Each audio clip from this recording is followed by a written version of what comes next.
ஏசாயா 8ஆம் அதிகாரம். பின்னும் கர்த்தர் என்னை நோக்கி, நீ ஒரு பெரிய பத்திரத்தை எடுத்து மனுஷன் எழுதுகிற பிரகாரமாய் அதிலே மகே சாலால் அஷ்பாஸ் என்று எழுது என்றார்.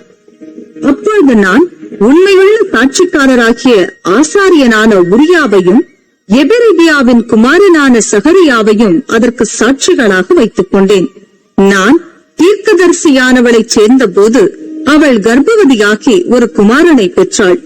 அப்பொழுது கர்த்தர் என்னை நோக்கி, மகேர் சாலால் அஷ்பாஸ் என்னும் பெயரை அவனுக்கு இடு. இந்த பாலகன் அப்பா அம்மா என்று கூப்பிட அறியும் முன்னே தமஸ்குவின் ஆஸ்தியும் சமாரியாவின் கொள்ளையும் அசீரியாவின் ராஜாவுக்கு முன்பாக கொண்டு போகப்படும் என்றார். பின்னும் கர்த்தர் என்னை நோக்கி, இந்த ஜனம் மெதுவாய் ஓடுகிற சீலோவாவின் தண்ணீர்களை அசட்டை பண்ணி ரேத்சீனையும் ரெமலியாவின் குமாரனையும் சார்ந்து சந்தோஷிக்கிறபடியினால், இதோ ஆண்டவர் வல்லமையுள்ள திரளான ஆற்று நீரை போன்ற அசீரியாவின் ராஜாவையும் அவனுடைய சகல ஆடம்பரத்தையும் அவர்கள் மேல் புரள பண்ணுவார். அது அவர்களுடைய ஓடைகள் எல்லாவற்றின் மேலும் போய் அவர்களுடைய எல்லா கரைகள் மேலும் புரண்டு யூதாவுக்குள் புகுந்து பிரவாகித்து கடந்து கழுத்து மட்டும் வரும் என்றார். இம்மானுவேலே, அவன் செட்டைகளின் விரிவு உமது தேசத்தின் விசாலத்தை மூடும். ஜனங்களே, நீங்கள் கூட்டம் கொடுங்கள், முறியடிக்கப்படுவீர்கள். தூர தேசத்தாராகிய நீங்கள் எல்லாரும் செவி கொடுங்கள், இடைக்கட்டிக் கொள்ளுங்கள், முறிந்தோடுவீர்கள். ஆலோசனை செய்யுங்கள், அது அபத்தமாகும்.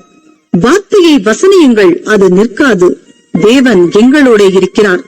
கர்த்தருடைய கரம் என்மேல் அமர்ந்து அவர் என்னுடனே பேசி, நான் இந்த ஜனத்தின் வழியிலே நடவாதபடி எனக்கு புத்தி சொல்லி விளம்பினதாவது, இந்த ஜனங்கள் கட்டுப்பாடு என்று சொல்லுகிறதை எல்லாம் நீங்கள் கட்டுப்பாடு என்று சொல்லாமலும், அவர்கள் பயப்படுகிற பயத்தின்படி நீங்கள் பயப்படாமலும் கலங்காமலும் சேனைகளின் கர்த்தரையே பரிசுத்தம் பண்ணுங்கள். அவரே உங்கள் பயமும் அவரே உங்கள் அச்சமுமாயிருப்பாராக. அவர் உங்களுக்கு பரிசுத்த ஸ்தலமாயிருப்பார். ஆகிலும் இஸ்ரவேலின் 2 கோத்திரத்துக்கும் தடுக்கலின் கல்லும் இடறுதலின் கண்மலையும் எருசலேமின் குடிகளுக்கு சுருக்கும் கண்ணியுமாயிருப்பார். அவர்களில் அநேகர் இடறி விழுந்து நொறுங்கி சிக்குண்டு பிடிபடுவார்கள். சாட்சி ஆகமத்தை கட்டி என் சீஷருக்குள்ளே வேதத்தை முத்திரையிடு என்றார். நானோ யாக்கோபின் குடும்பத்துக்கு தமது முகத்தை மறைக்கிற கர்த்தருக்காக காத்திருந்து அவருக்கு எதிர்பார்த்திருப்பேன். இதோ, நானும் கர்த்தர் எனக்கு கொடுத்த பிள்ளைகளும் சீயோன் பர்வதத்தில் வாசமாயிருக்கிற சேனைகளின் கர்த்தராலே இஸ்ரவேலில் அடையாளங்களாகவும் அற்புதங்களாகவும் இருக்கிறோம். அவர்கள் உங்களை நோக்கி, அஞ்சனம் பார்க்கிறவர்களிடத்திலும் முணுமுணென்று ஓதுகிற குறிகாரரிடத்திலும் விசாரியுங்கள் என்று சொல்லும் போது, ஜனங்கள் தன் தேவனிடத்தில் விசாரிக்க வேண்டியதல்லவோ? உயிருள்ளவர்களுக்காக செத்தவர்களிடத்தில் விசாரிக்கலாமோ? வேதத்தையும் சாட்சி ஆகமத்தையும் கவனிக்க வேண்டும். இந்த வார்த்தையின்படியே சொல்லாவிட்டால் அவர்களுக்கு விடியற்காலத்து வெளிச்சமில்லை.